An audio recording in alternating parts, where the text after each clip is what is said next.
We'll call the meeting to order. Please rise for the Pledge of Allegiance. I pledge allegiance to the flag of the United States of America and to the republic for which it stands, one nation, under God, indivisible, with liberty and justice for all. If everyone could please remain standing. We'd like to have a moment of silence for Mount Clemens, former Mount Clemens police officer, retired Sergeant David Willis, who passed away on July 29th, 2022.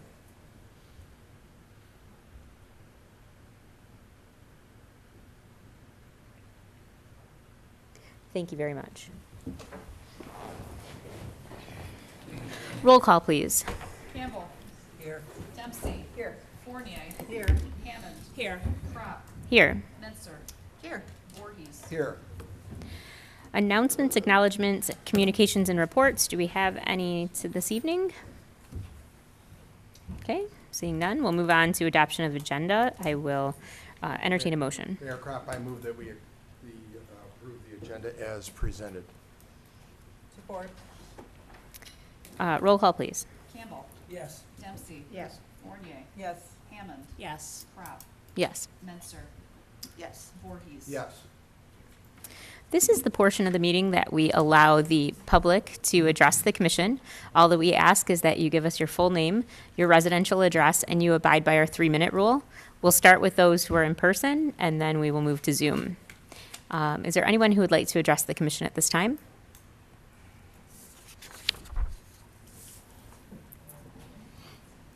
Mayor Crop, George Kale, 180 Grand Ave, Mount Clemens is my property address here in Mount Clemens. Residential address is 19145 Devonshire Street in Beverly Hills, Michigan.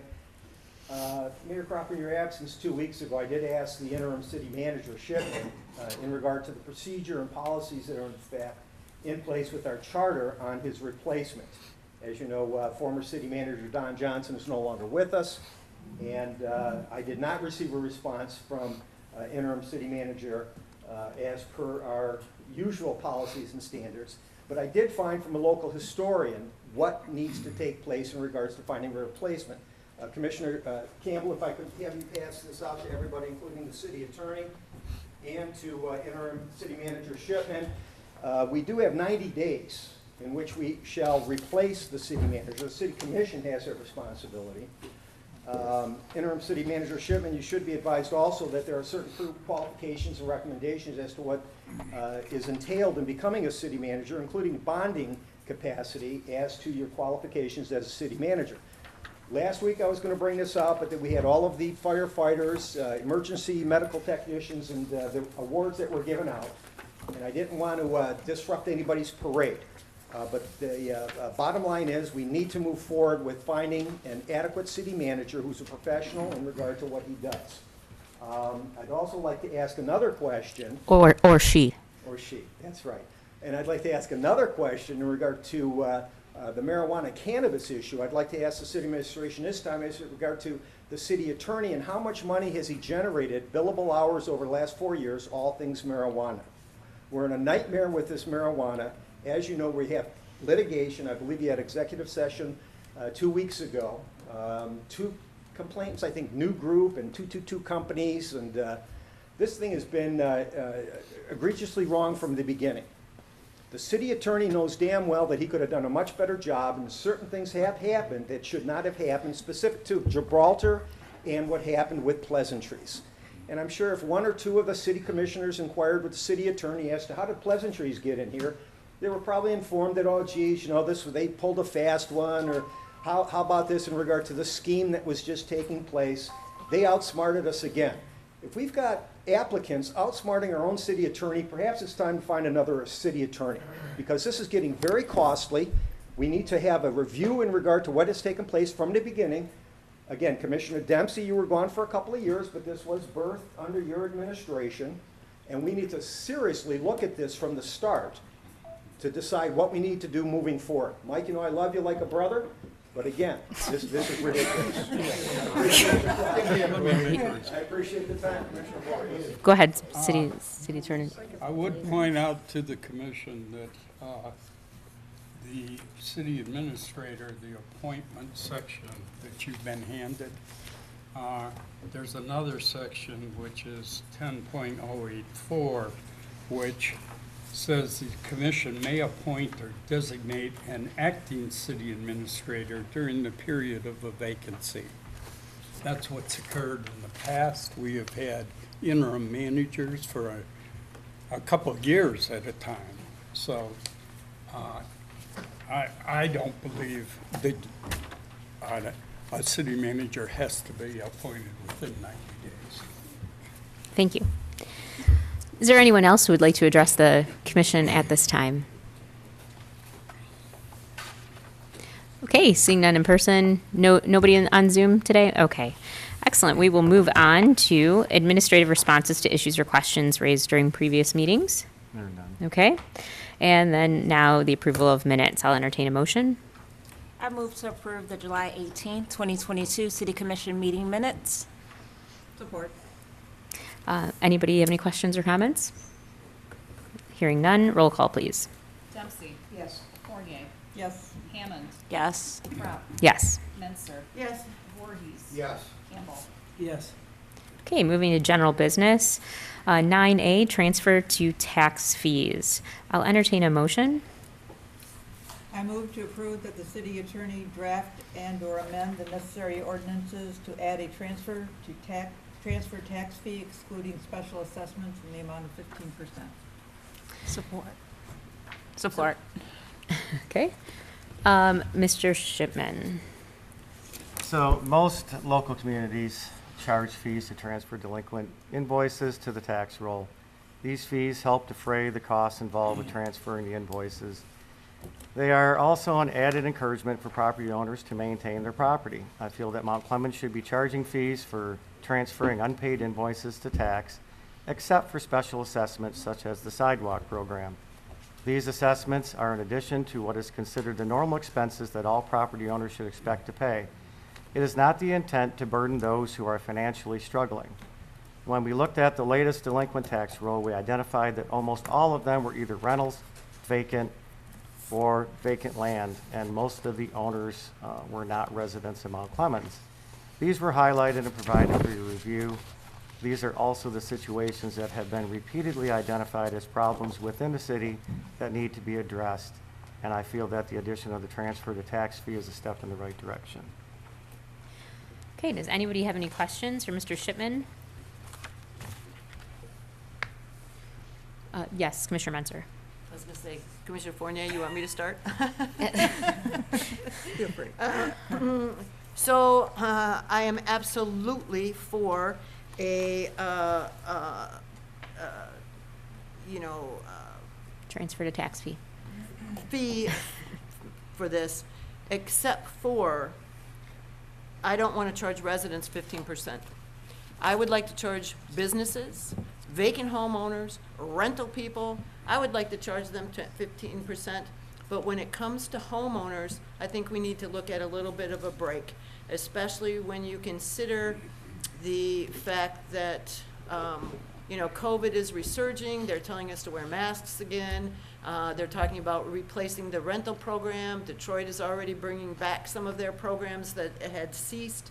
And the news is full of all kinds of conversation about, a recession, a depression, et cetera, et cetera. I can tell you my stock market account for my retirement. I'm going to be working for a while longer. So I would be absolutely for a transfer fee for businesses at 15%, but not for homeowners. Well, now I have a question. Can you distinguish? I mean, can you do that for businesses and not?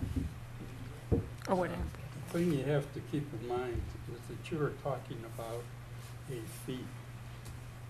Okay, the Headley Amendment said any kind of increase, any tax increase must be subject to a vote of the people. So you have to distinguish a fee from a tax.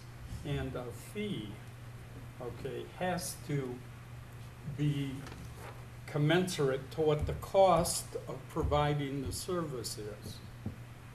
So if you use 10% or 15% or 5%, that has to be somewhat close to what it's costing staff to do the transfer.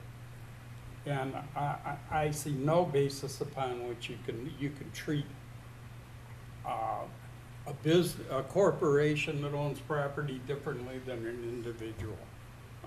It's a fee, it's not a tax. They have to have a direct relation to the cost of providing the service, the public service. And that's what you have to keep in mind whenever you're doing a fee. They cannot be revenue producing.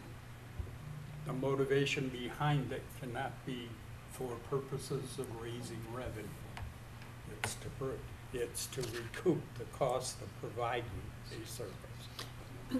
Does it take more effort to contact some of these rental agencies or companies than it does to contact a homeowner? I have no idea, but The what do you mean by process would be the contact? same. The process is gonna be the same. They're gonna mail them whatever they're mailing them. They will ultimately send them notice that they're in default. They will ultimately send them notice that they're gonna put it on the tax bill. I think all of that remains the same. Just so we're clear too, if somebody is having trouble making payments, they can come in and make payment arrangements. And as long as they're making their payment, this won't go to taxes.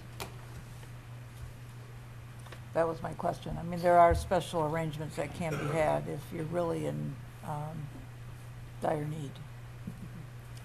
So in that case, And it's directed, as I understand it, it's directed at lawn cutting, weed cutting, blight violence.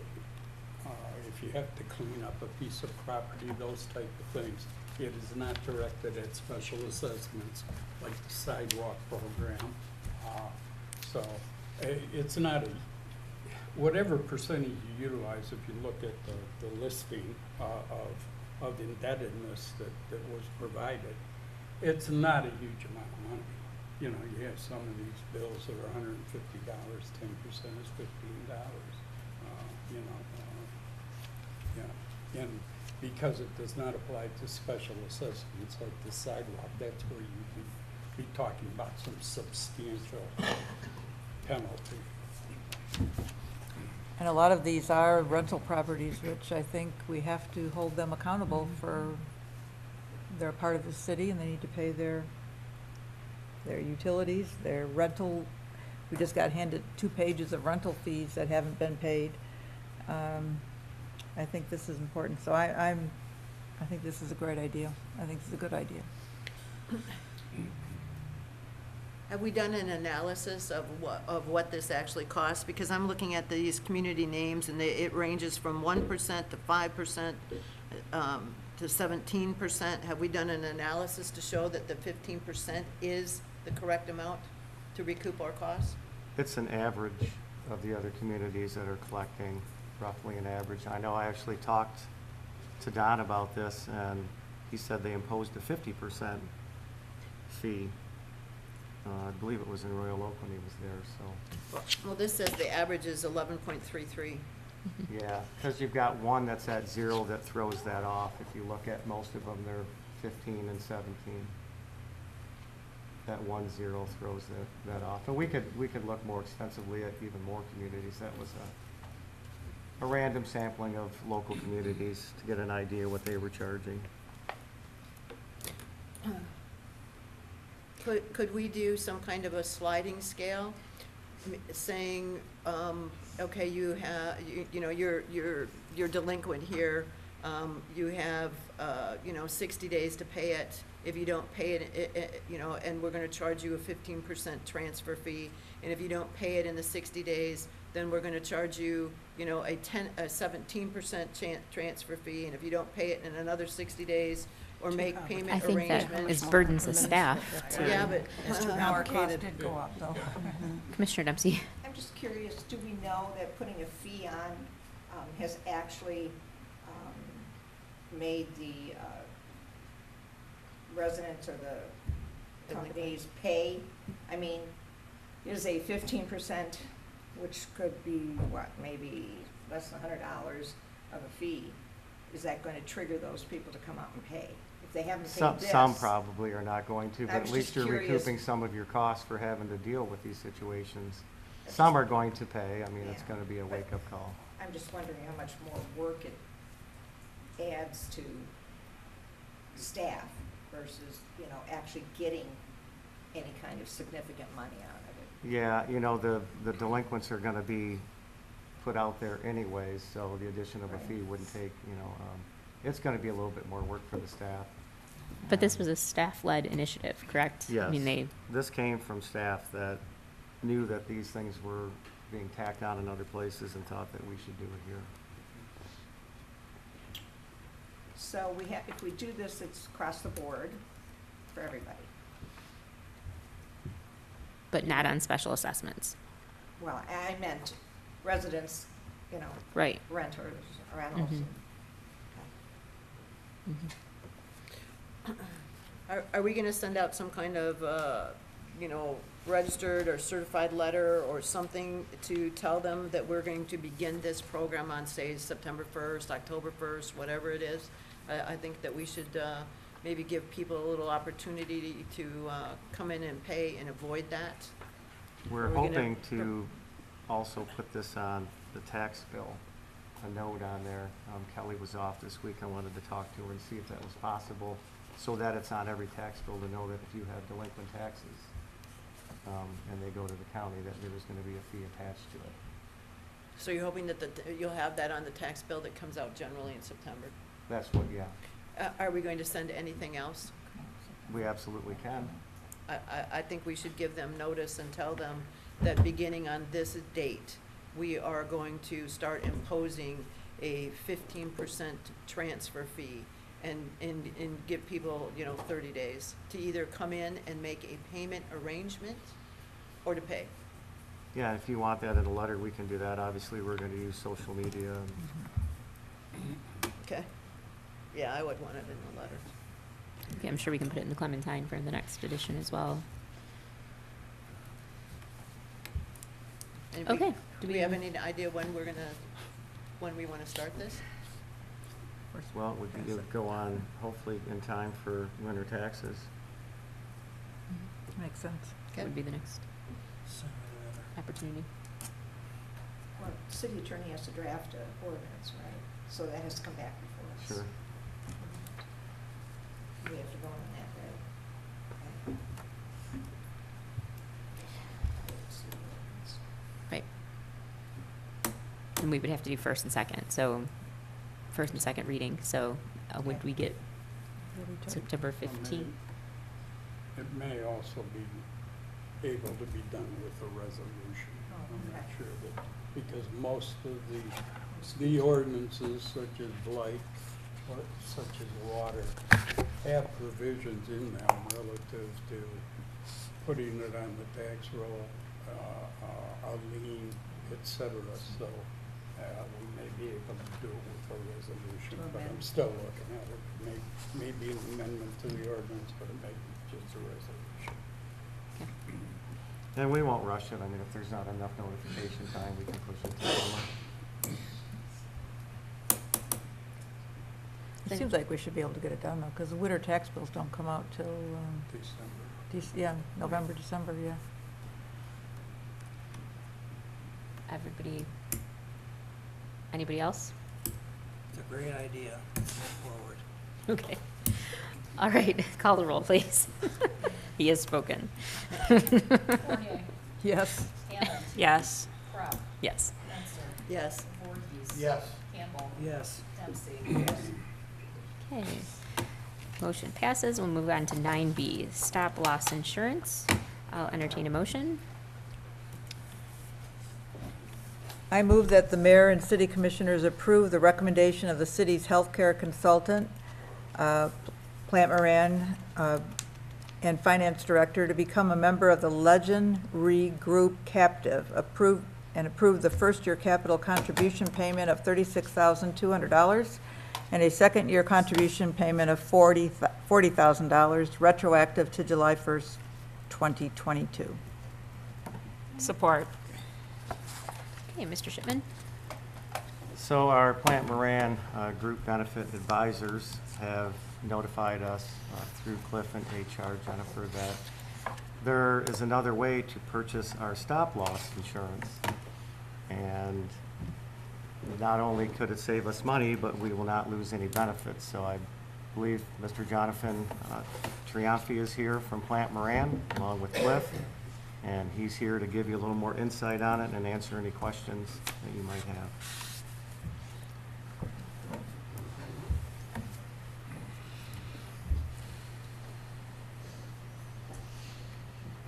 I'm just going to take 1 minute because the gentleman behind me has mailed the answers on this. But real quick, I'm going to give a quick 5-year summary how we've progressed on the self-funding insurance. And we have done exceptionally well. Last 5 years, 4 of the 5 years, the city has saved money on this self-program. So the idea at the time, I was told, going back 2014, to make that conversion to the self-funded program was a very good move.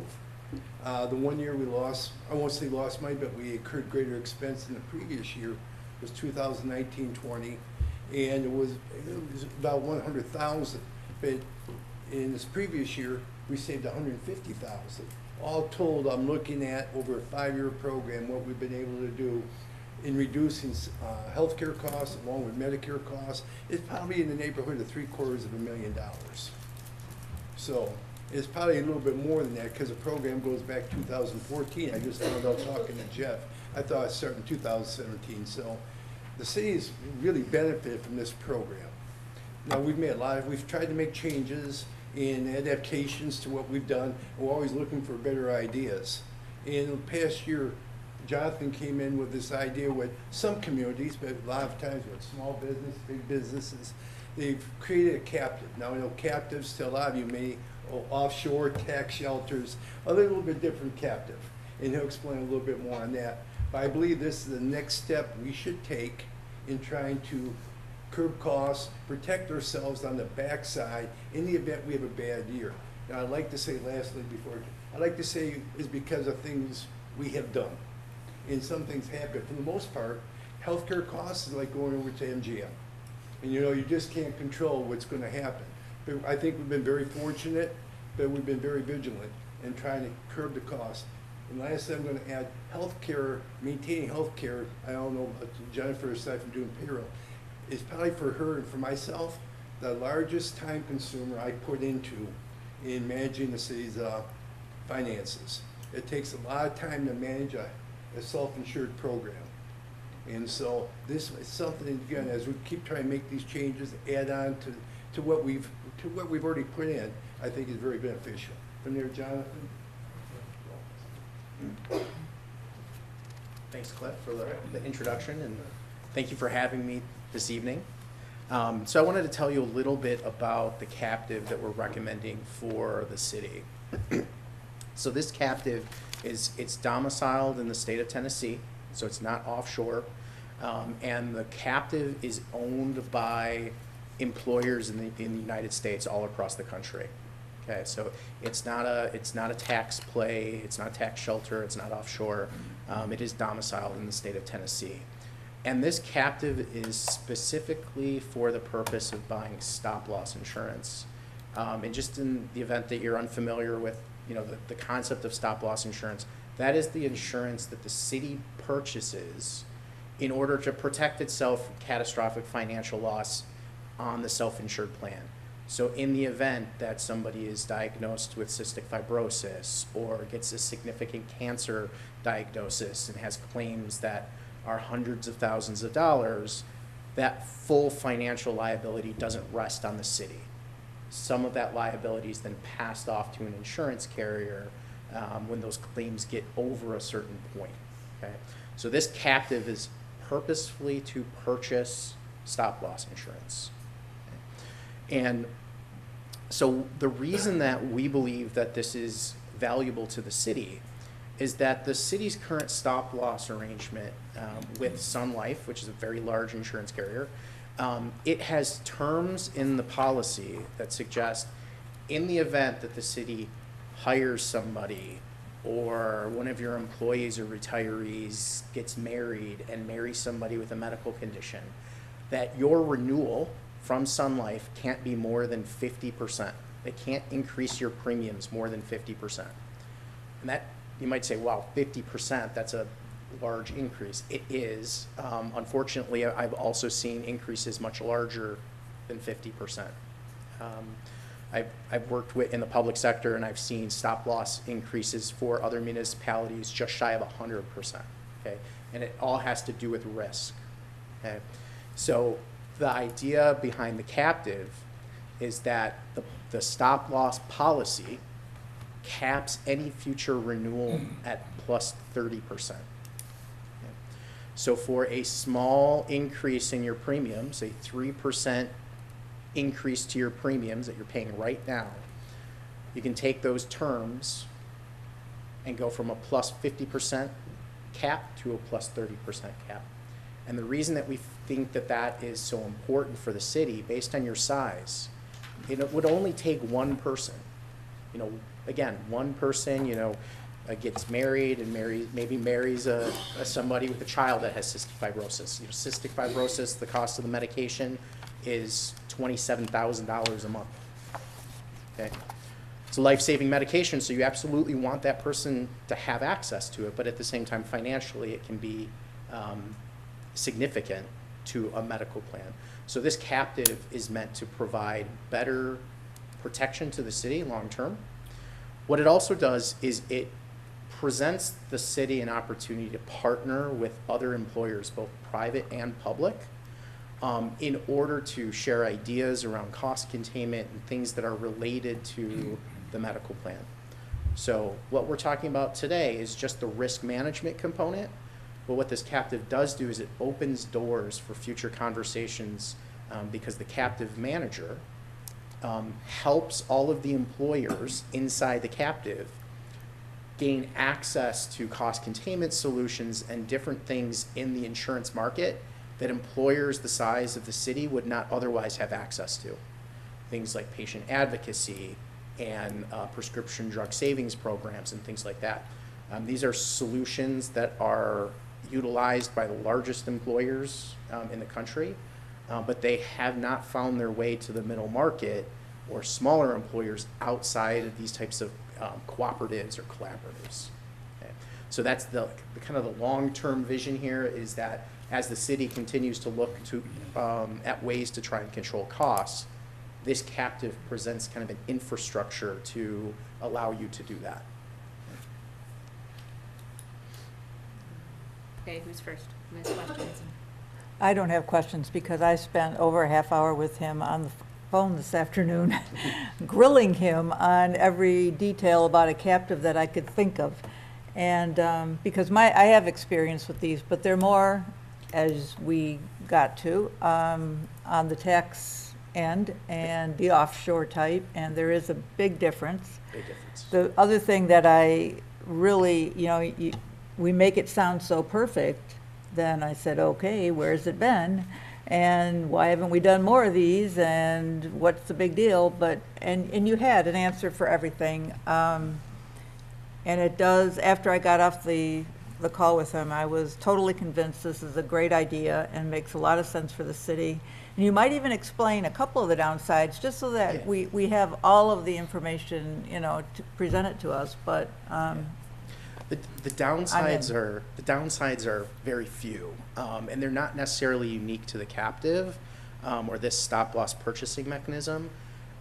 Anytime you have a self-insured plan, there's an element of variable risk. So your costs can go up and down based on when people go to the doctor and how many prescriptions they're filling and things like that. In the event, though, that there's a public health event, not that we've just been through one or anything, but those types of events can cause stress on the insurance markets, okay? And in the event that there's a public health event where there's a lot more health care being utilized at a high level, meaning maybe fewer people are getting sick, but they're getting very sick and need more services from the hospitals and things like that, it can present some challenges financially to insurance companies of all types, okay? So in that regard, anytime, if you as an employer became a partial owner of a captive is an insurance company. So there could be situations where that captive, just like any other insurance company, may need to recapitalize or build up their reserves. So they may come back to the city and say, we've had to exhaust our reserves in order to deal with the financial implications of this public health event. We need to ask you for more capital or another capital contribution to build up those reserves. Now, Has that happened? it has not happened. So I've been working with this captive manager and their captives since 2014, and I've never had a client be asked by the captive manager to contribute more capital to build the reserves. That includes during COVID. And the reason for that, if I can be so bold, is that the insurance companies and their access to data and their ability to project losses has gotten to be so precise that even events like COVID that were unexpected, once they start modeling it out, they can project those losses pretty accurately. So they don't get it wrong very often. And I thought another point that was good about this captive is that there's over 500 companies in this captive. Correct. One of which is Clinton Township, I believe. Correct. Yes. And so that gives you a bigger reserve or a larger reserve to, Yes. which is much better than if we had very few companies and Right. one company could turn it upside down. I mean, I think the other thing to note that's important is that the city would not be giving up any autonomy in terms of the way that you deal with risk management or the benefit structure. So this captive or stop-loss purchasing approach would not necessitate the city to like change the benefit plans that it's offering to actives and retirees. This is all risk management stuff that the employees and the retirees really don't feel on a day-to-day basis. This is really a financing issue for the city to deal with. So I think it's important to note that the employees and retirees would not be impacted by that decision. Does the increase, the first year, second year, we paid 36, Mhm. then 40. Yes.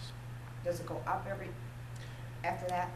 After I mean, unless something yeah. catastrophic happens, Right. I understand that. Yep. And the idea is that after you make your second capital contribution, so around $40,000, what ends up happening is your first year capital rolls into year 3, and your year 2 capital rolls into year 4. So you're typically making 2 capital contributions, one in year 1, one in year 2, and then they progressively just roll forward. And it's important also to note that capital is held and invested in low risk treasury bills and things like that in order to hold value. So it's not like a diminishing reserve or a diminishing amount of capital. There are actually returns on that. Low returns. It's Because low the returns. treasury Yes, bonds, it's. Those are low. But the idea is you don't want that capital to depreciate or devalue in any way, because it is meant to be the reserve of the captive. It's also important to note that at any point in time, if the city chooses to exit that captive and go back and buy insurance, stop loss insurance the way we are now, that capital is refunded. As long, yeah, so it does come back to the city with the returns, albeit small. Commissioner Menzer. Okay. In your letter here, you say that, dated July 11th, you say you have 450 employers as participants. Commissioner Fournier just gave us one of them, the city of Clinton Township. Can you give us some other examples? I'd like to know the size of some of these companies, because if we're talking about the guy doing embroidery in his basement, that's not an employer I want to hook up with. Yeah, so there's actually a minimum requirement of at least 50 people, 50 employees and or retirees to be on the medical plan in order to gain entry into the captive. So there's actually some businesses locally, I think they technically are both in Clinton Township. One is Drake Enterprises and the other is International Mold Corporation. Both of those companies have between 55 and 70 employees, and they're both participating in the captive. We have some groups in Ohio, but most of our clients participating in the captive, the largest one has about 350 employees, and the smallest is about 55. Has the city checked with Drake or International Mold or Clinton Township to see what their experience has been? No, I have not. Jonathan, anything Yeah. like the township? Yeah, so I can tell you that the Clinton Township is in year 2. So they joined January 1 of 2021. Their stop loss renewal, well, yours is July 1st. They operate a renewal that's October 1st. They just got their stop loss renewal through the captive, and it was a rate pass. So that means the captive did not increase their stop loss premium rates. So we talked about, or you talked about the stop loss cap at 30% instead of 50%. Have we gone back to Sun Life and said, look, we want a 30% cap? Yes. We do that. We try and negotiate that every year. Their standard is plus 70, and we've negotiated it down to plus 50, but that's as low as they'll go for an employer your size. Okay. So I'm confused by the spreadsheet that you have here that shows July 1, 2022 to June 2023 for Sun Life. You have a total annual premium of $350,899. And yet when I look at July 1, 22 to June 30, 23, under the group captive, the annual premium is $361,428.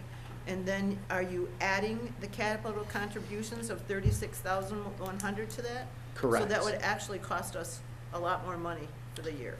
So the $36,100 is actually an investment. It's an asset. So while it's a cash outlay, it's not necessarily an expense because it is held as an asset. Can you give us any example of what the return on these investments have been? Yeah, I have example. What the captive provides is something called a notional capital report. So every year, once the capital fiscal year is closed, they show you what the value of your capital is worth. So I mentioned International Mold over in Clinton Township. They've realized about a 5.5% return on their capital. Again, it's more than what they were, the general market was returning, but it's also far less than, if you had invested in the stock market during that time, what you could have expected to return. Or lost. Or not. Except right now. Right. So a company that is larger, like Clinton Township or Drake, that has more employees that would be on this insurance plan, is their capital contribution larger than ours? The capital contribution is always it's a function of your stop loss premium. So if you actually refer to the exhibit that you had mentioned previously, the $36,100 is 10% of the $361,428. So your capital contribution is always 10% of your total stop loss premium. Okay. So their Drake, International Mold, Clinton Township, any employer that joins the captive, their capital contribution is 10% of their first year's stop loss. You might explain why you called it the perfect storm for Mount Clemens this year and why you recommended it? Yeah, so I mentioned this earlier, that this is kind of the perfect storm or the unicorn event. Most employers aren't positioned as well as the city is to join the captive for a number of reasons. One, you're already purchasing stop loss through Sun Life. Sun Life is the fronting insurance carrier for the captive. So that means you don't have to change stop loss insurance carriers. You don't have to go through any administrative changes associated with the stop loss reimbursements and things like that. Then you factor in that the captive has a natural renewal date of July 1st, which is also the city's natural renewal date for stop loss insurance. And then lastly, if you noticed in that exhibit, the middle column, the city received a very favorable stop-loss renewal this year because of what Cliff had mentioned in the city doing such a good job to control costs. So the idea is you want to join a captive at a low point, because in the insurance world, it's very rare for the water level or your cost level to go down. So what you want to do is you kind of want to lock yourself into a new arrangement at a low point, because you're memorializing that in terms of when you get into the captive. If we waited to join the captive or purchase stop loss this way after a negative event, again, like maybe we have a large unexpected loss, now you're starting up here instead of down there, and you can expect incremental increases from the starting point up here versus a low point down here, okay? So when you factor all of those things in, it's an ideal situation for the city to be in, because it's low disruption if you were to make the decision to join the captive. Other employers don't have that luxury, because they may have to change their stop-loss carrier, they may have to change the renewal date, they may have to make other changes in order to accommodate a decision like this. Does anyone else have any questions? Yeah, I have one. Go ahead. So Cliffy, you told us that over the 5-year program, we've saved approximately $750,000. Are you nervous that a scenario will come up here where we're going to catastrophically lose? Is that why we're looking at this, when we've saved $750,000 over the 5 years? Commissioner, I'm not a nervous guy. No, so that's why it doesn't bother me. But what I do is take a look at, have we positioned ourselves in the event that it happens, can we handle it? You don't expect yourself, it's gonna happen, we know that. And we talk about that all the time. Yeah. It's What not do an we if, do? it's a when. It's a when. So right now, have we positioned ourselves? And we moved around, Jeff's been part of this, Jennifer, we talked, we moved late, there's other components, there's variables in this. And we talked about, we moved the lasers, can we, put higher loss expectations, and, there's certain factors in there we look at, we measure and say, let's put the, change the configuration of the puzzle, we do it. Do I expect it? Yes. Is it when? I don't know. I know the month of July, we've already seen, compared 1 year ago, we're almost 30,000 less. But these are costs that Blue Cross has paid. I only get claims paid, I don't get claims incurred. I do, but on a quarterly basis. So there's a different way of measuring it. But if I paid 1 year ago, July of this year, we're 30 less. It doesn't mean August could be 30 more. We just don't know. But we position ourselves in the event. All right? It also helps too. We do have now some fund balance. What's part of the fund balance? It's been accumulated savings over the last 4 or 5 years that we've enjoyed through healthcare. So this is basically a hedge against catastrophic medical conditions that may occur in the future. That's correct. And I is why think you have some of the stop things loss to insurance. consider, some of the new medications that are, you may have heard that Medicare was assessing whether or not they should cover the new Alzheimer's drug, right? Some of that was because that drug costs a considerable amount of money.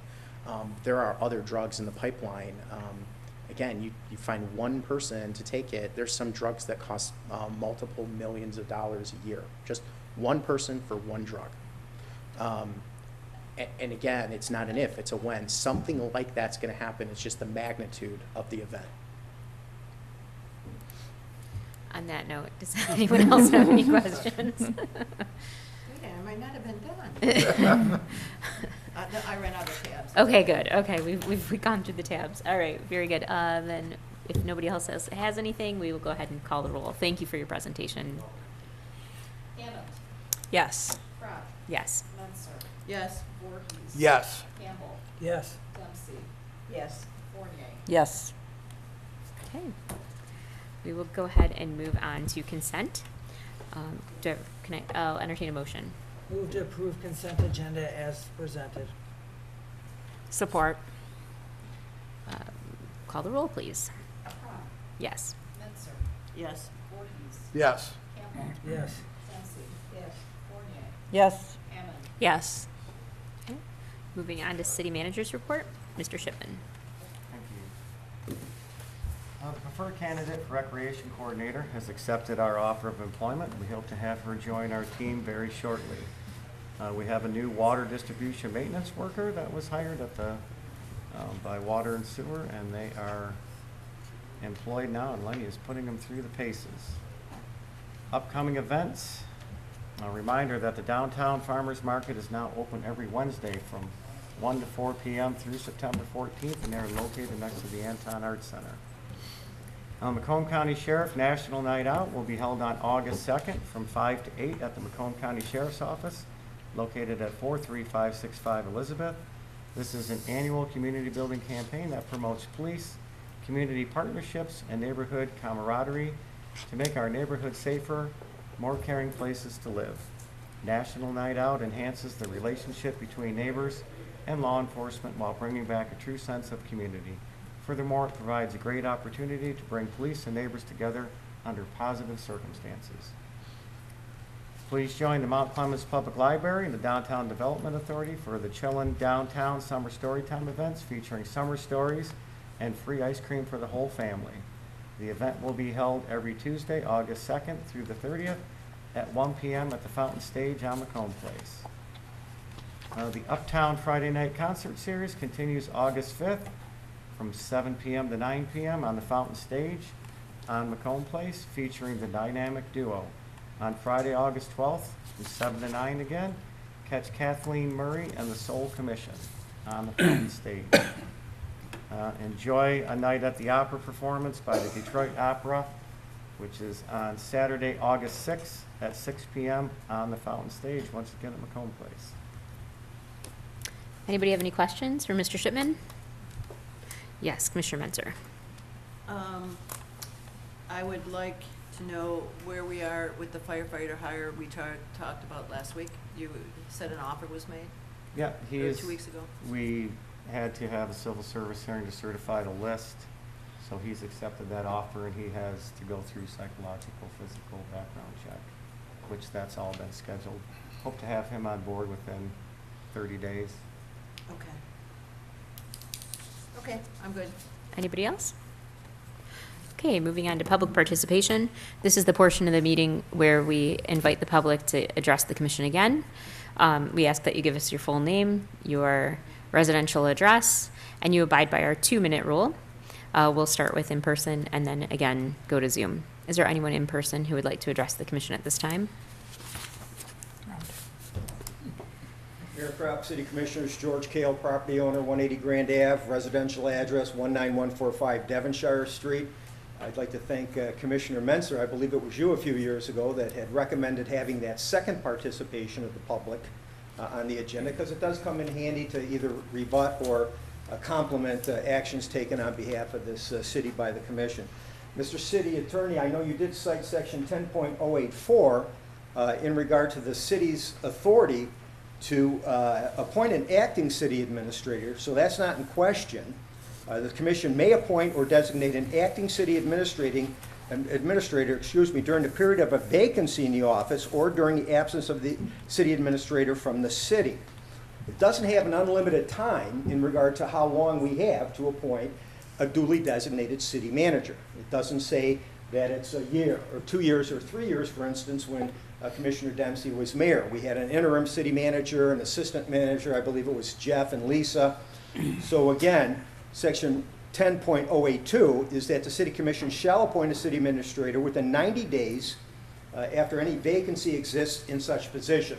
So the question for the administration is, what are we doing to facilitate adherence to this clause within our charter? We need to have a professional city manager in here. We can't go a year or 2 or 3. Nothing against the interim city manager Shipman. As a firefighter, as you know, last 2 weeks ago, you did have the firefighter awards, and a lot of bravery is involved. We just need some bravery as we move forward with this city. Other than that, I appreciate the opportunity to speak to you and look forward to seeing you again. Thank you. Is there anyone else who would like to address the commission? Okay, anybody on Zoom? Okay, we'll go ahead and move on then to commissioner comments. Commissioner Campbell. I would like to know where we're at with regards to the code enforcement, moving forward with the new system to speed violations along, as I was looking through the list here, there was close to 140 people who haven't cut their grass. And of those close to 140, only 20 of them were residents. So it's like, we need to speed this process up because the blight issue is not going away, and people are still concerned about that. Someone pointed out to me that there is a pop-up trailers in yards now that people are keeping up for extended periods of time. So code enforcement issues are still coming along, so we need to move forward with that. And where are we at with regards to the new system that was talked about when Mr. Johnson was here? With that, thank you. Thank you. Commissioner Hammond. I just want to remind everyone to get out and vote tomorrow. Thank you. Commissioner Fournier. A few things. First of all, I want to say that I think right now in Captain Chief Shipman, City Manager Shipman, we have a much more than adequate city manager. And I'm very thankful that he took this position. I also wanted to tell everyone about the Anton Arts Center, that one thing we kind of left off that list. They're having a sale. You never have a sale at the Arts Center, but there's 20% off everything in the art market. The weekend 12th, August 12th, 13th, and 14th, 20% off. Please support the Art Center. It does so many good things in this community, so many good things with children and adults, and it is not just a place to go for classes or see the exhibits. They are active in the community and need your support. And Mr. Campbell, you took the words out of my mouth. I would like an update as well on that administrative hearing center that we talked about having for the blight issues. Thank you. Thank you. Commissioner Dempsey. Couple things. July 20th, the city was invited to the Rotary rededication of Rotary Park downtown between the Coney Island and, I don't even know what, the pawn shop that's not there, anyway. And Chief Shipman and his wife and I, we attended, and they gave us a very nice plaque for the city, and both the chief and I both were prepared to say something, and they didn't ask us to talk. So I don't know if that was a sign, because he leaned over and says, I have something to say. And I said, well, so do I. And they didn't offer, so I don't know what that was all about. But it was a very nice plaque, and they did a lot of work to clean up the park. And Rotary has put a lot of money into the city, so it was it was a very nice evening. We went to Gumbo's, although it poured as soon as we got there in the rain, and we ran over to Gumbo's, but it was very nice. So I just wanted to thank the Rotary for inviting us and thank the Rotary for what they do for Mount Clemens. The Crocker House Museum and Gardens is having their second porch walk, the 13th of this month. And if you've never been to one of those is really exciting. We go to, I think there's, I want to say 10 homes, and the people actually come out and talk about their home. Previous people who lived there, some dress up in the period. They have a little banjo band going on, and they pick different neighborhoods, and I don't think I'm allowed to say right now what neighborhood. You kind of have to come and get your tickets and that. But it's a great event for the city, and it does showcase the homes in Mount Clemens. So if you get a chance, the 13th, come over to the Crocker House and get your tickets. Thank you. Thank you. Commissioner Voorhees. Thank you, Mayor Crop. First of all, Greg, thank you for what you do for the city of Mount Clemens and what you have done for the city of Mount Clemens for some more than 25 years. You and I have served on the retirement board together. You're a very good thinker. You're very analytical. You're a great asset to the city of Mount Clemens, and I'm very proud that you sit in the seat that you sit in. Thank you. Tomorrow is primary election day, as Commissioner Hammond so noted. I sincerely hope that all of you who can get out and vote. It's very important. And remember that every vote counts. And in Mount Clemens, every vote is counted. So thank you to our city clerk, Mrs. Martin, and her great election staff. And with that, once a Clemite, always a Clemite. Thank you. Commissioner Menzer. I happen to be sitting out in front of May's Saturday. I was meeting with a friend, and I watched a resident pick up trash off the city streets, off Macomb Place, and throw it away. And I want you to know that I was very appreciative of that. If we all did just a little bit, our city would look so much better. I had the opportunity to attend the Yvonne Leslie Pottery Luncheon. I have never experienced anything quite like that. There were tables decorated in themes from books, and it was really quite spectacular. And you know, the china and the dishes and the decorations, you know, were just really awesome. So if you have a chance to do this next year, it is well worth your time. You will learn things, and you will see some amazing, amazing things. I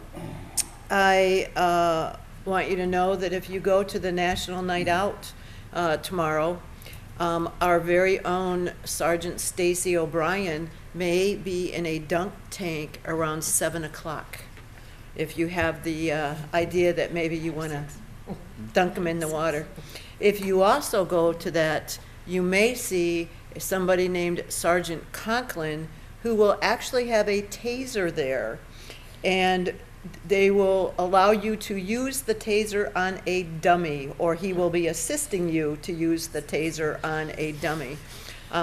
I happen to know that officer very well. I will admit to you, he is my brother-in-law, so I am hoping to experience that whole taser thing with him. And in addition, I'm hearing that they're having a really big helicopter supposedly coming. They've been working on it all day. And I spent a lot of time today buying pepper balls, so you could have another experience if you attend the National Night Out. So I want to thank Sergeant O'Brien for his participation and taking the extra hit for the city. And as far as Chief Shipman, everybody knows that I am extremely partial and fond of our firefighters, and I like him sitting 2 seats away. He's probably glad there's someone in between us so I can't elbow him all the time. So thank you. Yeah. Someone good for him. Yeah. Thank you. Okay, thank you. I have a few things. One, I will be having a coffee talk in the morning on August 9th, and then we'll return to evening coffee talks and a morning coffee talk in September. So just August 9th this month. That one will be at John's Family Grill at 9:30 a.m. I, too, would like to thank Chief Shipman for being City Manager Shipman. When we asked him to step in as the acting city manager, he didn't hesitate. He said whatever the city needs, and I appreciate that. So thank you very much. Along with the downtown or the art center's sale, we will have downtown businesses. I'm not speaking correctly, right? We will have downtown businesses that will be planning to have sidewalk sales the week of August 12th through the 14th. Sorry, the weekend of August 12th through the 14th. So stop at the art center, go buy all kinds of great art on sale, and then also head downtown, and there will be our retailers with some sales as well. So it'll be a nice time that weekend in the city. Cascade in the Shade, the play fountain, work is in progress right now with the mural, and you can, if you follow the art center on social media, you can see the artist's progression. I hear there's a really great drone, some drone pictures from one of our youth who may reside at my house, who's capturing some of those images for us, so you can see an aerial view of how the mural is progressing. So it's pretty exciting. I mean, obviously I'm biased on that one, but I am excited to announce that the ribbon cutting ceremony for Cascade in the Shade Play Fountain will be August 19th at 2 p.m. at the Play Fountain. So come out and join us, and bring your bathing suit if you want to go and play in the fountain. And I'd like to also take an opportunity to thank Kathy, our city clerk Kathy Martin, and her staff. I was here today and they were busy at work, and they take this extremely seriously and go to great lengths to make sure that our elections are secure and every vote is counted in Mount Clemens. And they stay up very, very late to make sure it all happens tomorrow. So we like to thank them very much for all of your work. So we can rest assured and sleep well in Mount Clemens that it's all good. Yes, thank you, Kathy. And with that, I will entertain a motion to adjourn. Motion to adjourn. Support. All those in favor? Aye. Any opposed? Thank you, everyone. Have a great night.